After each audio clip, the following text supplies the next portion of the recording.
This is a review of a 2015 Forest River Rpod. Now, as you can see here, I'm pulling it with a Toyota Tacoma, which has a towing capacity of about 6,500 pounds, which isn't all that significant compared to a lot of the larger full-size trucks and SUVs available on the market. And so I wanted to go with a smaller trailer.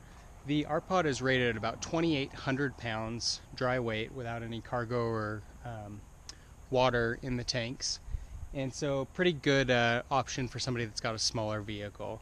Now, I've actually found that with the Tacoma that it's pretty hard to pull it at highway speeds, and you could debate whether that's an issue with the Tacoma or with the Rpod. But this video is really just going over the Rpod in general, and so I want to tell you a little bit more about this model and give you a walkthrough of it.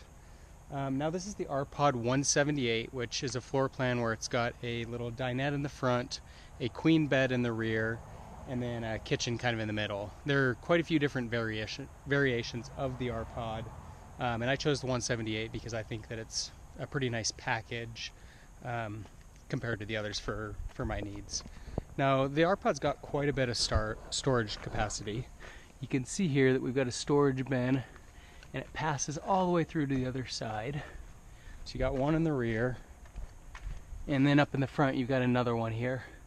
Now, the nice thing about that storage container is it's actually also accessible from under these seats here, under the dinette. You can pull these up and you can access it from within or from the exterior. So it's a nice area to store bags. Now, like I mentioned, the 178 comes with the dinette here in the front. There's a few different variations of the Rpod with the dinette configuration. And so this one, it's got the rear seat back here. Some of them just have seats on two sides. 178, you get a little more space there in the back, so you can get a few people around the table. You can see we've got LED lighting throughout the Rpod. And then this is the kitchen. So in the kitchen, you've got a fridge here that can run off of electric, gas, or battery, and then a convection oven and microwave in one. To use that, you've got to be connected to electric, and so it doesn't work very well if you're dry camping. Here we've got a little stovetop with two burners, runs off of the propane, sink. Not a lot of space on the countertop for prep work, so you got to use the table for those needs. As far as storage capacity, it's not all that significant. You got a little bit of space in here. Got the two drawers, and then you've got one little cabinet up here that you can fit a few things. Over on this side, there's a spot for some small things here behind the netting. Now, the 178, like I said, has the queen in the back. So this is a queen size, and then actually the dinette, this table here, can drop down, and you can use these pads to create a queen in the front. So it actually gives you capacity for 4 adults, which is kind of nice. The 178's also got the slide out here, so it gives you a little bit more space when you're moving around inside the trailer. Got a little storage capacity down here under the queen bed as well. Now, it has a wet bath, which means that you've got the toilet and shower all in one. I was a little skeptical of this at first, and I found that it's really not that bad. It's a little tight when you're taking showers, but it works okay. Got the control here for the thermostat, which runs the unit up above. You've got air conditioning and heat. Unfortunately, air conditioning doesn't work if you're dry camping either, so you've either got to have a generator or be plugged in to use that. The heat does run off the propane. You've also got a built-in stereo system here, and so you've got the interior speakers, and then on the outside here, you've got some exterior speakers, and so you're able to control music inside the trailer, outside the trailer, or both. This is the control for the slide out, and then here you've got controls for the water heater and water pump. Nice feature here is you can see where your battery is at, so we've got a full battery. Our fresh water is empty because I just got back from a trip and let that out. Black water's at 2/3, so again, I just got back, need to still go dump that. Gray water also at 2/3. You've got about 30-gallon tanks for fresh water, gray, and black water. We've also obviously got the TV here, and so that runs off of this system, so you can do DVD player, or you can run it off the antenna, or add a satellite if you wanted.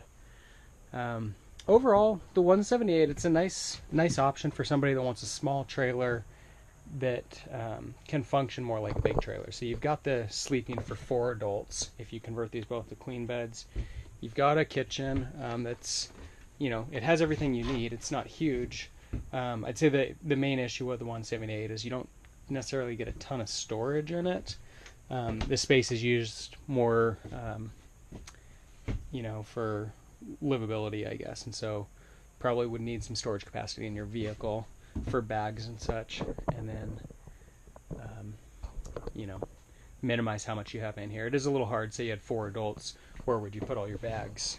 Not a lot of spots for storage other than down under the bed there. Got a little space down here too, but not going to fit much there. So something to keep in mind if you're looking at the 178. Again, there are quite a few configurations of the Rpod. There's some options where you can do bunk beds here in the back, so you could have one below and one above. And then some of the Rpods have a garage model, and so there's an actual like outdoor kitchen on the back, and so that could be nice. One of the options I looked at is the 179, which is a little different. Instead of having the door here in the middle, it's got the door in the back. You've got a kitchen along the back with quite a bit of counter space, and that model's got a lot of storage in it too. It's probably the most functional use of the space. It's got the dinette positioned right here, so you've got a queen bed and then a dinette here that converts to a queen bed as well. Trying to think. Oh yeah, sorry. Queen bed's up in the front, dinette that converts to a queen, and then you got the kitchen in the back. So that model I really liked, except that if you're sitting at the dinette here, you've got a small window. It's not quite as nice spot to hang out as in the 178, where you've got windows on both sides here. I feel like when you're camping and you're in the trailer, you're going to be spending most of your time at the dinette, and so that should be a really nice space within the trailer. So that was again one of the reasons that we decided to go with this model. There's also some models of the Rpod that don't have the slide out, and so you could get the same configuration as this one without the slide out. Thing with that is that you're going to have pretty tight space in here with that version. Take a little bit of the counter space here out, and that saves you some space, but then again you're going to have the fridge and the microwave convection oven out pretty close here, and so that'd be one disadvantage going with that model. Now, one other feature that I want to show you on the Rpod is that it's got an outdoor shower here, and so that's kind of a nice feature to have, just in case you're really dirty or you know want to be able to rinse off your feet or something. To be able to do that outside is kind of a nice option to have. I mentioned that there's hookup for satellite TV here, and then if we jump around to this side, there's hookup for Zamp solar, so you can get some panels that will plug right in, and you can position those somewhere out on your campsite and help with running off of power if you're dry camping, and so that's kind of a nice feature as well. Now obviously one of the really nice things about the Rpod is that it's got these kind of rugged tires and a little bit more ground clearance, and so it's really good if you want to go to a more remote campground. You're not going to have the same issues with clearance that you might have with other RVs on the market.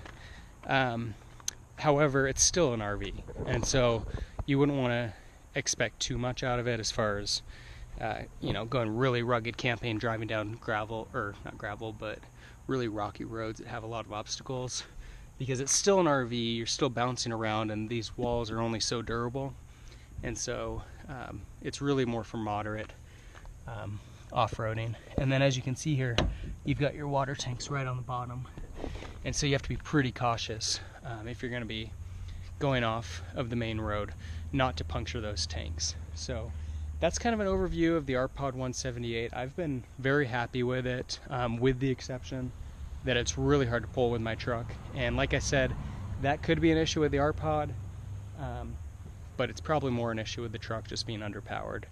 And so anyway, that's an overview of the Rpod. If you've got any questions, leave them in the comments below, and if there are any videos that you'd like to see about the Rpod or specifics that you'd like to know, leave those in the comments, and I'd be happy to add more videos to my channel. Thanks for watching.